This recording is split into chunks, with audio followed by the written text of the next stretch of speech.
So let's jump into exercise set 3. And here's where we're going to create some monsters. So I want you to create some different monsters. You don't have to call them anything in particular. They could be whatever types of monsters you want to make them. And I want you to define them by using some types. And then I want you to make sure every monster has at least a character stats. So you can, as part of their product. So in this example, I've defined a new type called monster. And there are 2 data constructors, one wolf, one ogre. And both of them have a product 1. Both of them are a product 1 type. So you construct a wolf by specifying 1 character stats, and you construct an ogre by specifying 1 character stats. But you could include other stuff too. You could give your monsters names or stuff. And then, after you create a few different monsters, like in my example, there's a big bad wolf and a fearful ogre. So I'll create 2 of those. And then I want you to define a function which takes a monster and pulls something out that's common to all of your monster types. So if you have some piece of information that's common to all your monsters, like a strength or a name or a personality type or something, then use that function that you create to extract that out. And that's going to force you to use deconstruction / pattern matching in order to do that. So I think I showed you everything here. So let's jump into that. Cheat and show you the solution.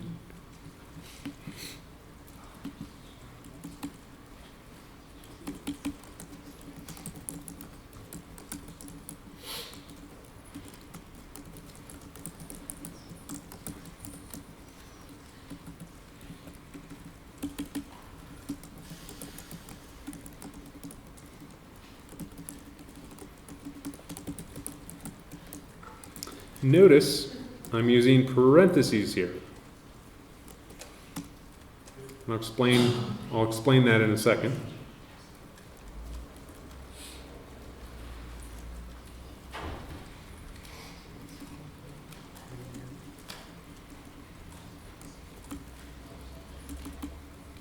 So I'm using parentheses here.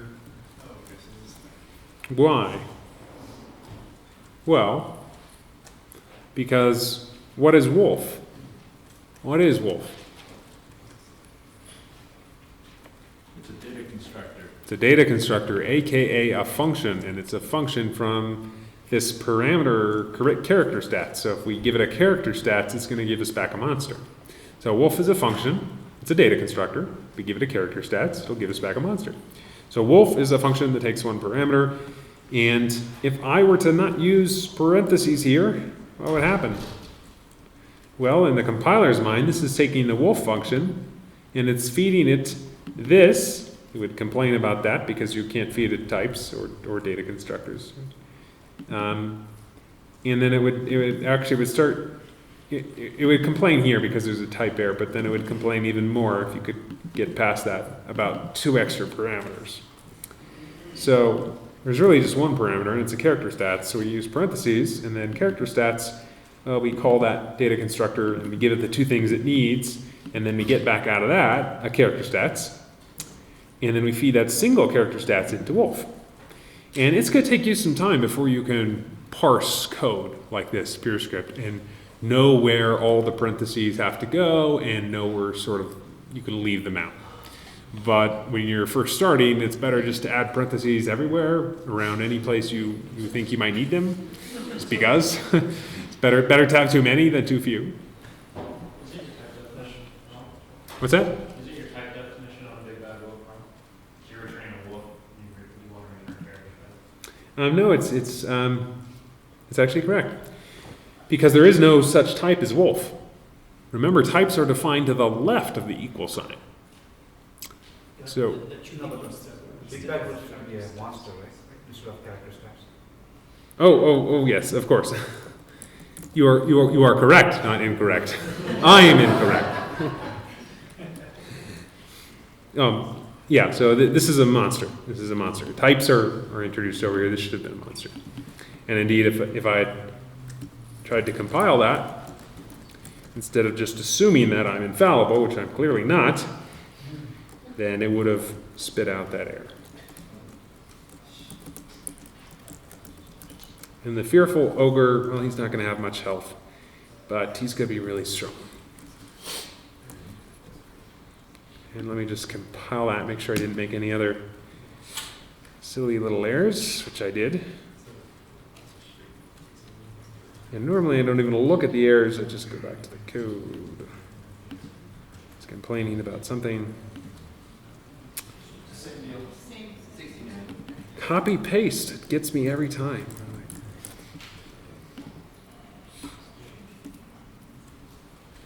All right.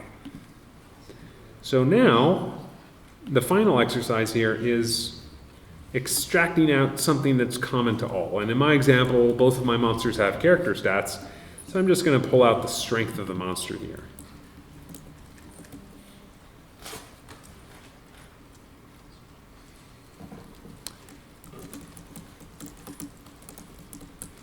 And remember, I'm deconstructing things. I'm not feeding values. I am using variables, which will be defined on the right-hand side of the equal and equal to whatever is in these stats.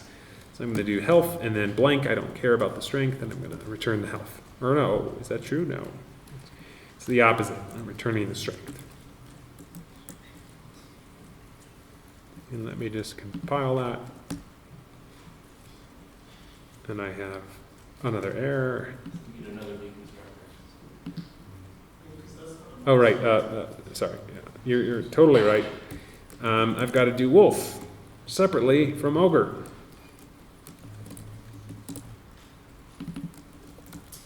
There are two constructors here. There's the wolf constructor, and then there's the ogre constructor.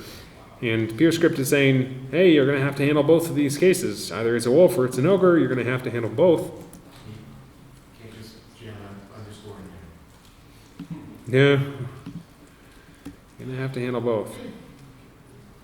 Although that would be kind of cool if it had syntax to help you eliminate that sort of duplication. Well, this is a sort of trivial example.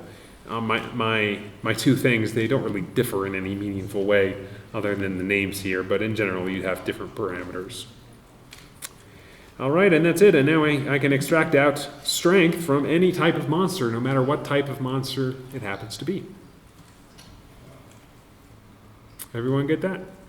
Yeah. Line 74 and 75, do you actually have to call out the wolf and the ogre as the constructors, or do you basically say, hey, they're really the same thing, or we're pulling out just this one piece of information, so can you reduce that down to one line? You cannot. So every time that you add a news for your subtype, you have to basically add a line Yes. for every member of the subtype? Yes, and the sole exception to that is if I don't care what the constructor is. But if I don't care what the constructor is, I can't pull any information out of it. And an example of that is if I wanted to say that all monsters don't have any strength, then I would just do something like that. And I would comment these out. And I would say, no, the monsters have no strength. I don't care what the constructor is. But in all other cases, if I want to pull information out of those constructors, then even though to you and me, we can see these constructors have the same shape, and therefore it's in some sense redundant to go through all this stuff, the compiler can't see that. There's no special support for that. So we have to always duplicate. We have to deconstruct for every case in which we can construct. Every constructor has to have a corresponding pattern in our function definition. Is there a way in PureScript to use the record syntax and basically using this vertical pi, to basically say, look, we just want to try to match up with one piece? There's still no way to get around matching for all the constructors. All right, so let's go on here and cover record type. So records is one of the cool features of PureScript. And records types are defined with the curly braces. And inside the curly braces, you put a bunch of fields, and every field has a name and it has a type. And record types are actually a special type of product type. They're a type of product type in which all the elements of the product are named. You know, it was kind of weird before when we were defining character stats and we wanted the first the first character stats to be health and the second to be strength. And we couldn't name them because ordinary product types, we don't name the different components, but record types allow us to individually name all the elements of our product. And you can name them and access them in a fashion that is reminiscent of JSON and JavaScript. That is the type. So Wolf is a constructor, a data constructor, and the type you have to feed it in order to get an NPC, a Wolf NPC, is there. It's a record type. So how many things do you feed the Wolf data constructor in order to get an NPC? How many parameters do you feed that function to get an NPC?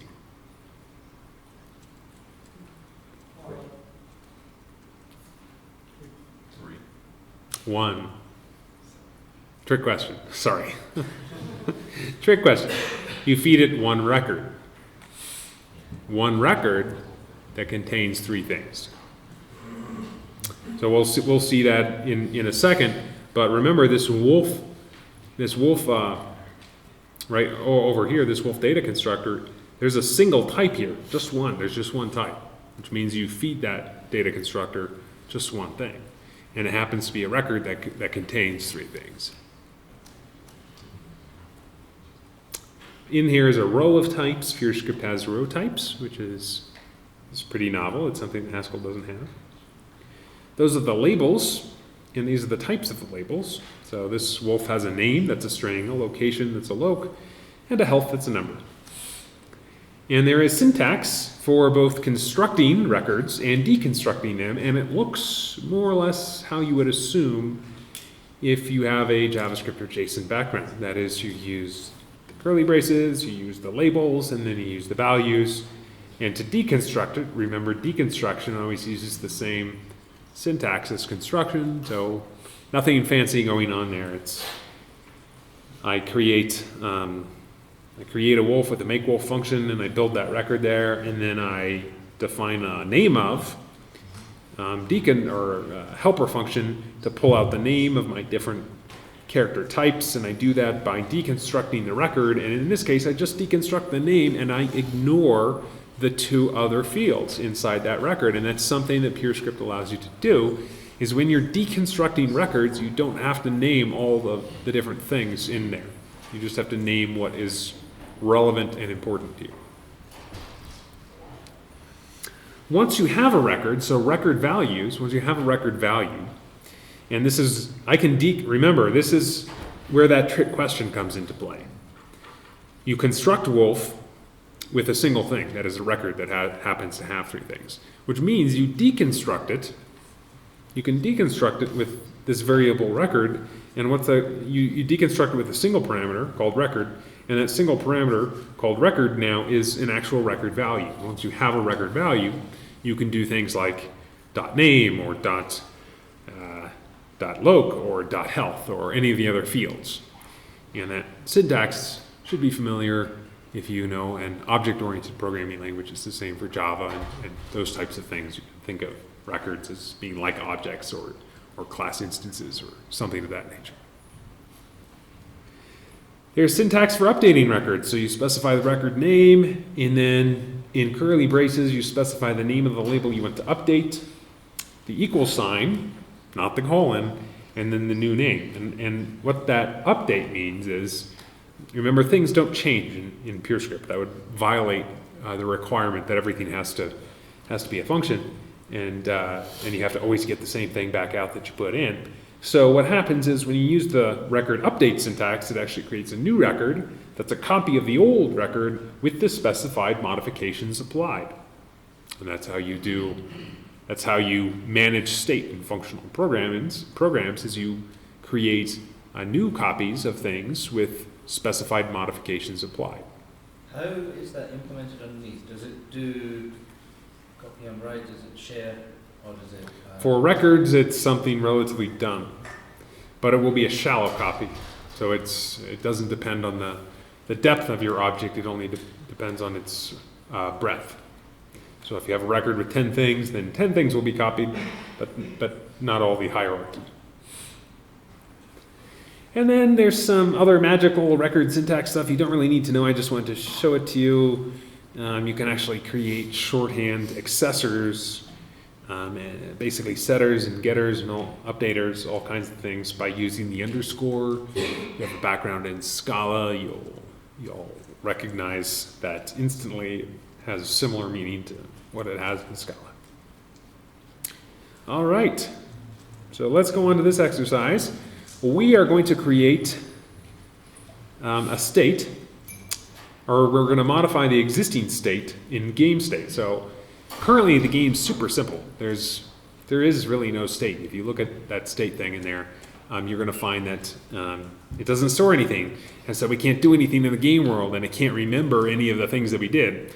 So we're going to change that. What we're going to do is we're going to add to that state a player status. So our player status can, our player can, be hungry or tired or content, and we're going to add some stats. So the player's going to get a health, and it's going to get a strength, or whatever else you decided to add to your character stats.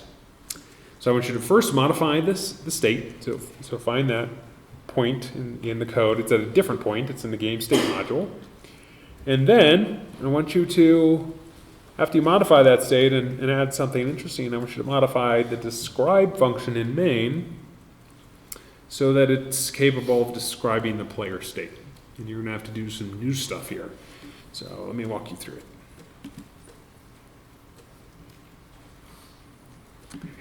All right, well,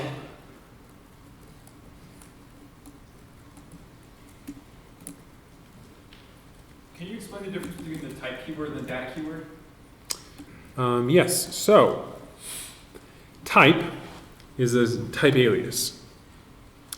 And it does not create a new type, it just creates a new name for an existing type. Data creates a new type. So this is a record type, and I happen to not want to type all that crap out every time I want one of those, so I give that record type a name called state.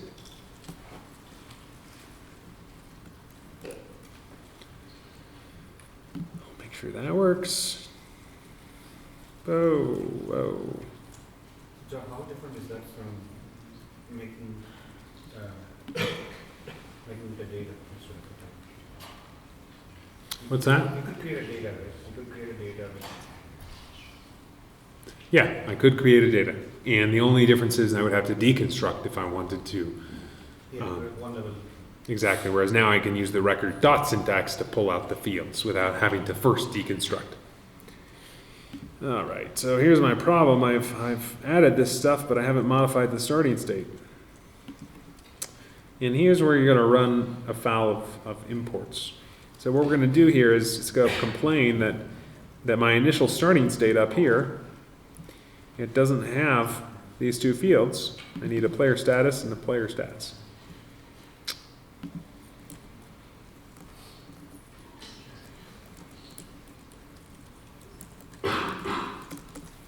And what do these have to be? Well, let's see. What's our status? What are our stats? Okay, we've got, I'm going to put hungry. Our character's hungry. So character stats, I'm going to have to import this. So this is a different module over here. This module is the game state module, and it exists in a different namespace. If I want to see it inside this main module, I have to import it. Otherwise, the compiler's not going to know what I'm talking about. I'm going to import the character status from the game state. And I'm going to do that using the syntax. Don't pay attention to it now, just copy it. I'm going to import that. That says import all the data constructors of this type. So this is the type, these are the data constructors. It says import all of them. Dot means everything. So I'm going to import that. And now I have access to character status. I can give them a, what was it? We'll make them hungry. And then character stats, well, I already have this nice little starting stats thing here that's defined inside the game state module. So I'm going to import that. And now I can give my player the starting stats. And let me run that. Ta-da. And then the final exercise is once you've gotten to this point where you've added these two fields to your state, and you've modified the starting value to contain like actual values for the starting state of the player, and you've got the imports so the compiler knows where to find all the new stuff you're talking about, then the final part is to describe this new part of the state. So here's the state, and I know it's a record, and I can use dot syntax. So I can also use deconstruction. So let me just do the following. This is a record. I'm going to pull out the player status. This is a bad way to code the solution, by the way. It'll be useful. I'm going to pull the player status. And if they're hungry,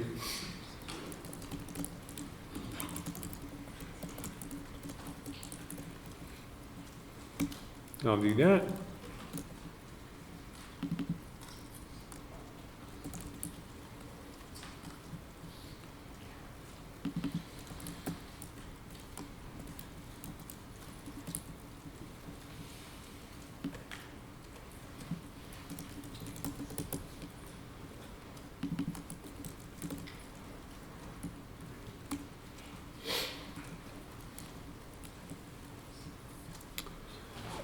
All right, so let's give this a compile.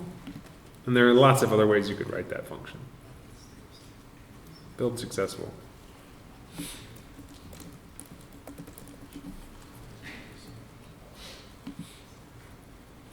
What the heck?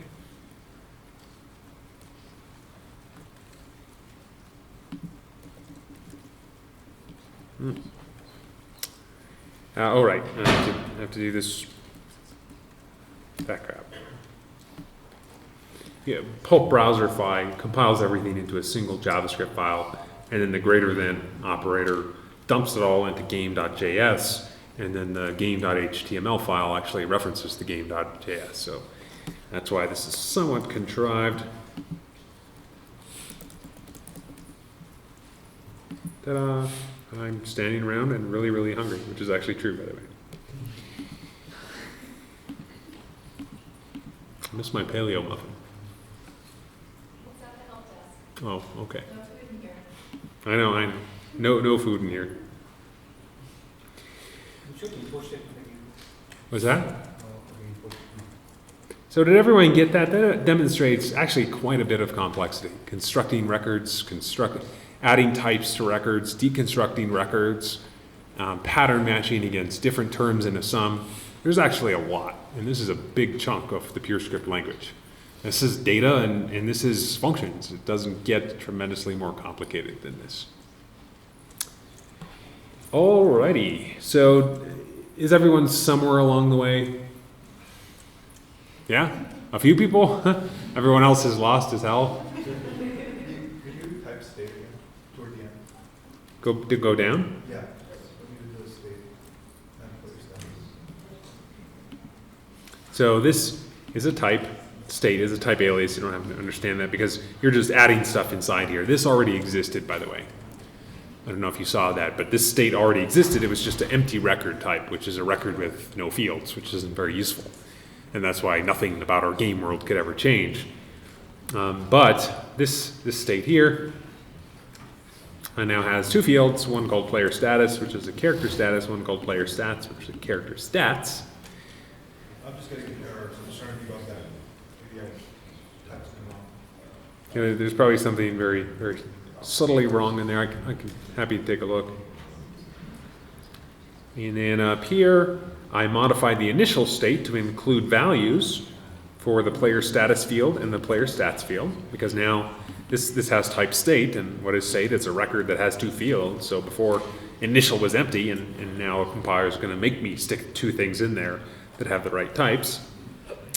And then I had to import some stuff in order to get that in scope, so that the compiler would know how to find this hungry data constructor, which is one of the data constructors for the character status type, and how to find the starting stats, which is a value defined in that module. So I imported all that stuff, and then finally I modified If you're running short on time, this is the part to skip.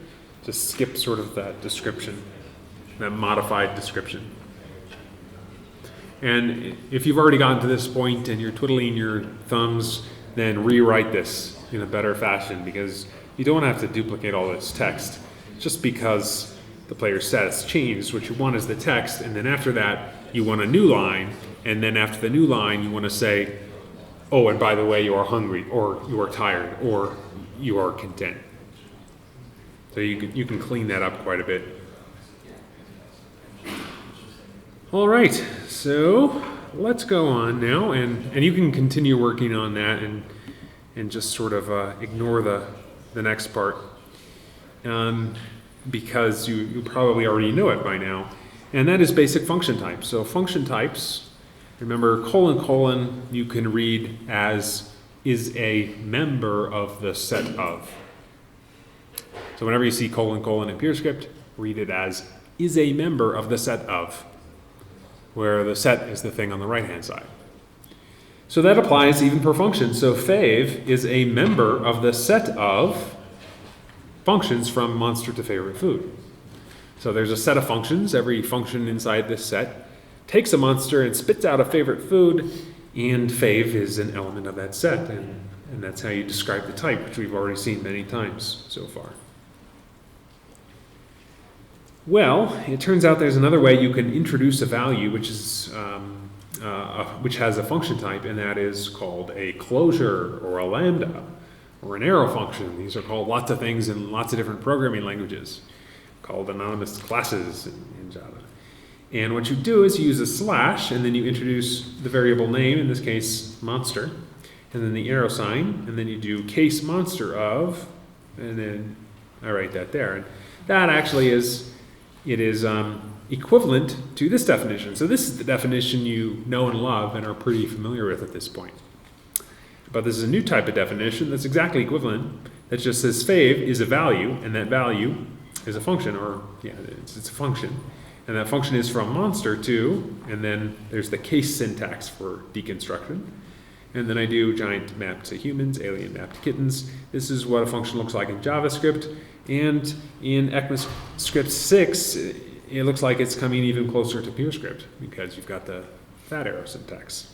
So you're gonna become familiar with this one way or the other, because all the languages are developing more concise ways of creating anonymous functions. So we're going to skip this exercise set, I think. Yes, this isn't all that exciting. You can do that on your own, it's simple. So type aliases, we've already talked about those. A type alias just gives a name to an existing type. That's all it is. It's a name, and every time the compiler sees that alias, it looks for what that alias means and inserts that type there. So super simple. New types, on the other hand, are basically data constructors. So they're the same as data, except you're only allowed to have a product there, and that product can only have one element. Why would you ever want to use this? You don't need to. You absolutely don't need to use this. However, there's a performance advantage to doing so. It turns out that it's super common to take things like ints and nums and strings, and I want to give them a new type. Like, I wanted to take that int and call it health, or take that int and call it strength, and give it a new type, like a type for strength and a type for health. But if you do that, then you're wrapping your data inside this data constructor, and then you're deconstructing it, and all that has overhead. You're going to slow your program down. So if you follow good practices, you end up with performance overhead. To get around that performance overhead, you can use a new type, and a new type is guaranteed to have no performance overhead. It actually is compiled down at runtime to the same thing as the raw type. There's absolutely no layers of abstraction inside the final product, but you're free to use them as a different type in your code. And the syntax is exactly the same, but if you try to make a sum type here, the compiler will complain. If you try to stick more than one thing inside your constructor, then the compiler will complain. So they're just for product types that have exactly one thing. And you deconstruct them in the usual way. Okay, this is something I've been wanting to do for a while, and it's fairly fast, so let's do this. we're going to get rid of these ints in character stats because they're kind of nasty. This is going to demonstrate how we use new types to do this, as well as some unwrapping that are par for the course when you're doing this type of stuff. So go down into character stats. Let's see here. Do I have this? Yes, I've got a new type health here and a new type for string. And what I'm going to do is health is the name of this constructor. It's going to accept an int. Strength is the name of this. It's going to accept an int. And if I change that now, this is equivalent to a data, except it's much faster, right? So I could replace this with data, and it wouldn't change. The meaning of that would not change. The performance would change. So I'm going to use a new type, and what I'm going to do is every time, well, first, I'm just going to show you what happens now. I'm going to get tons and tons of, oh no, I won't get any complaints yet because I'm not using them. Let me modify what character stats is. Character stats is no longer going to be an int. It's going to be a health strength. That's better, right? Now I can tell which of these components is what thing. The first component is the health. And not only that, but if I try to compile this mess, it's not going to compile. It's going to complain. It's going to have lots of complaints. So let's just fix them all. First, I have to use the constructor here. What it expects is a health. How do I get a health? Well, by using the constructor of the same name. How do I get a strength? By using the constructor of the same name. And then this returns an int. However, what I'm pulling out of here is not an int anymore, it's a health. So I'm going to use the deconstructor here. Same down here. This function claims to be returning an int, but right now it's returning a strength. I need to use the deconstructor here to make these types align. And then anytime I use character stats here,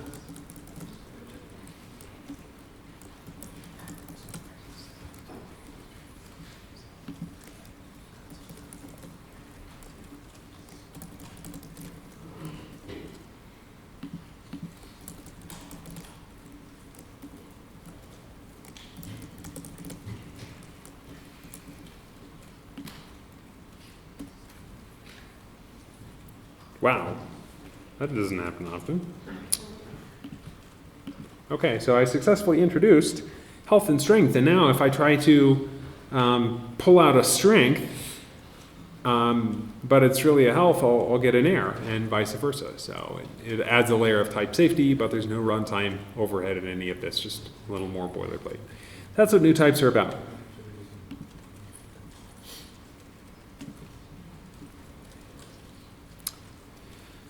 Alrighty, so let's continue on here. Higher order functions. So this is where some of the scary sounding words come from.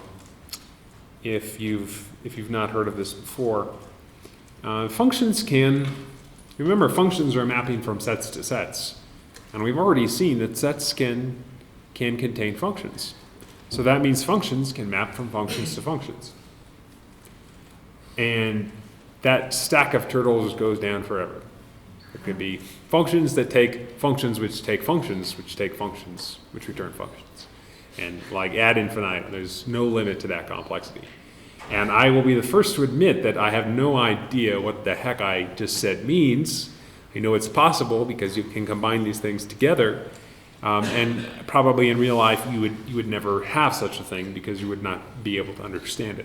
Mostly in pure script, you can just think of functions as being mappings from one set to another, and usually you don't have to peek inside there and try to understand what's inside there and try to understand what's inside there and so forth. You try to minimize that in functional programming because it's complexity, and understanding what a function that takes a function which takes a function and returns a function and returns a function is doing is complex.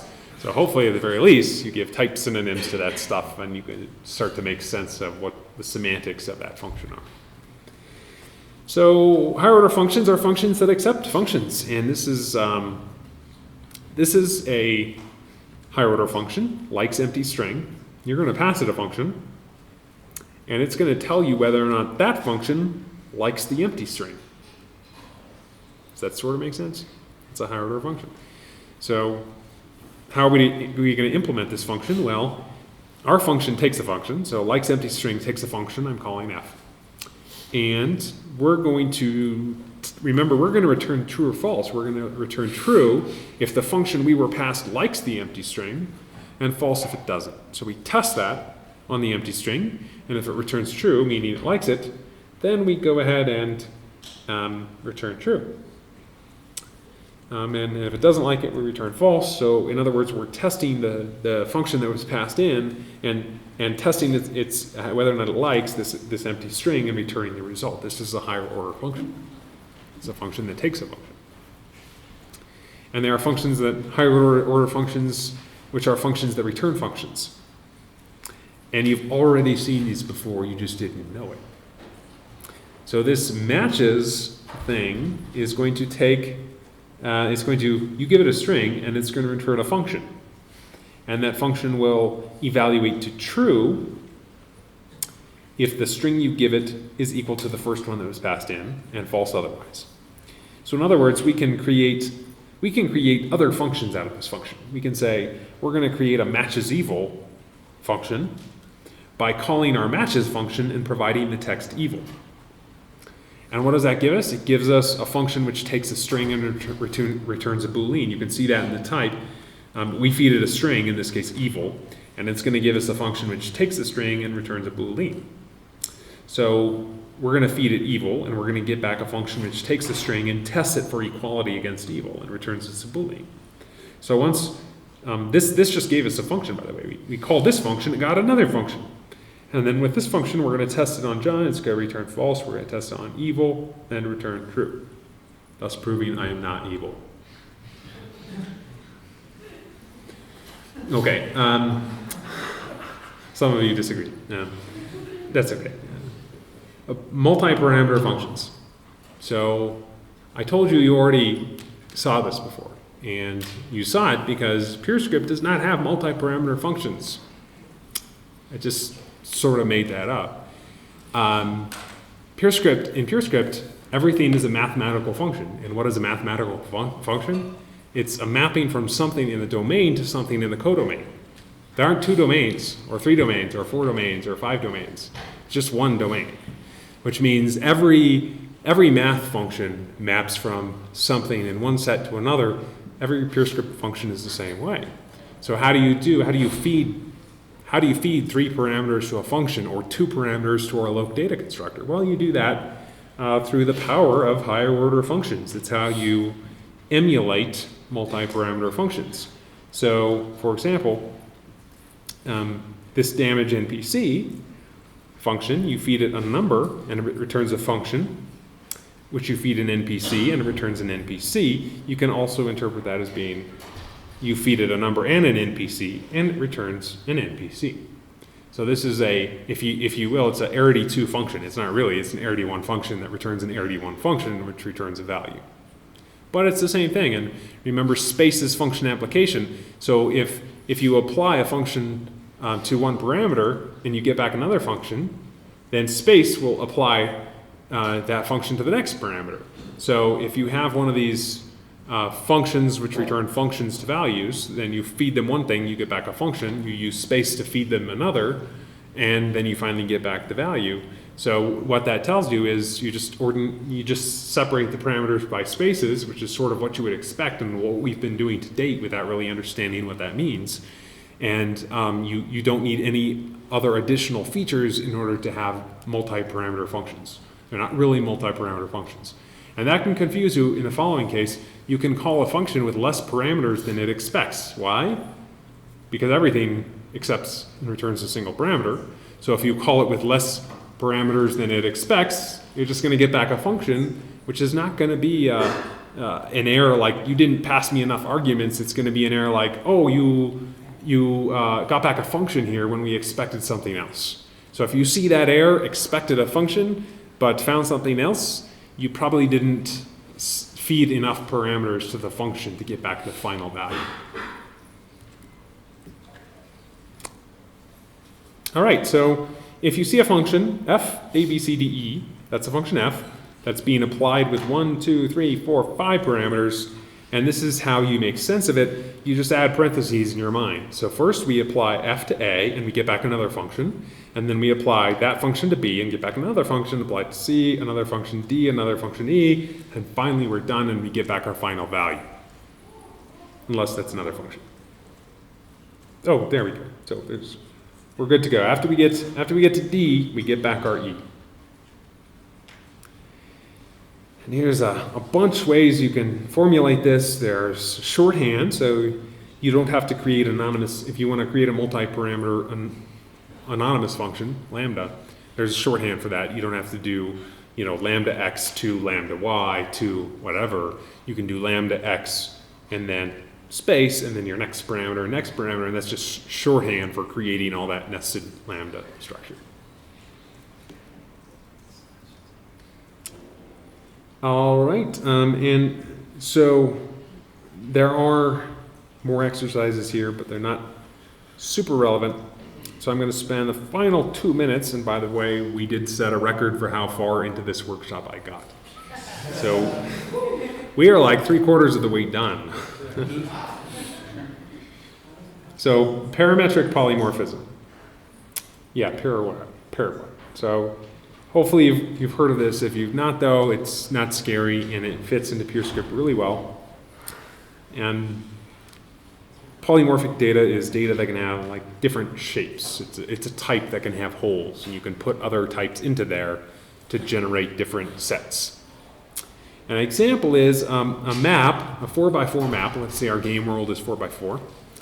And we want a bunch of holes in there. Like, we don't know what's going to be there. It might be rooms, or it might be trees, or who knows exactly what's going to be in our 4x4 map.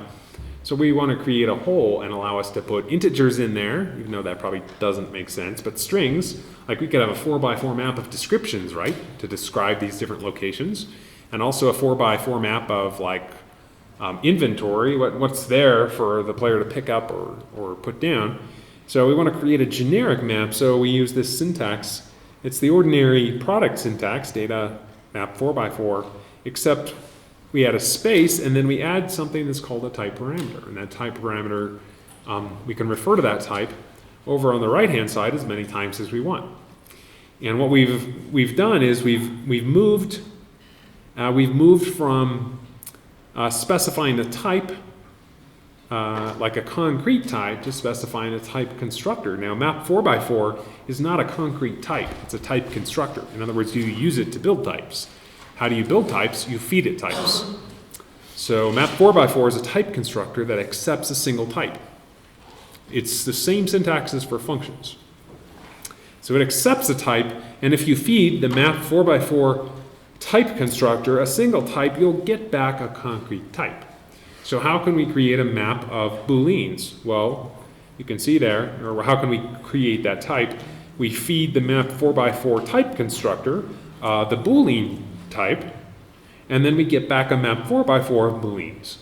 So we feed the type constructor as many parameters as it requires, and we get back a concrete type. The same way with functions. There's a very, very powerful and deep symmetry between type constructors and data constructors. And once you see that, it's going to make understanding and deciphering types, even complex types, very, very simple. It takes a while to see that parallel, but once you see it, everything's going to be smooth sailing. Okay, and we are about out of time here, so I will leave you at that. Polymorphic functions is the next thing I encourage you to pick up. And if anyone wants to continue this, I'm more than happy to do that at the PureScript Unconference on Sunday. Until then, things are totally booked. So anyway, I hope you had fun, hope you learned some PureScript, and hope you stick with it, because PureScript is a really fun language. And if you get all the way to the end, you'll be to the point in the game where you can start like making it really fun, like make the user pick something up and put something down and move from one location to another, and it'll actually start becoming fun. So thank you.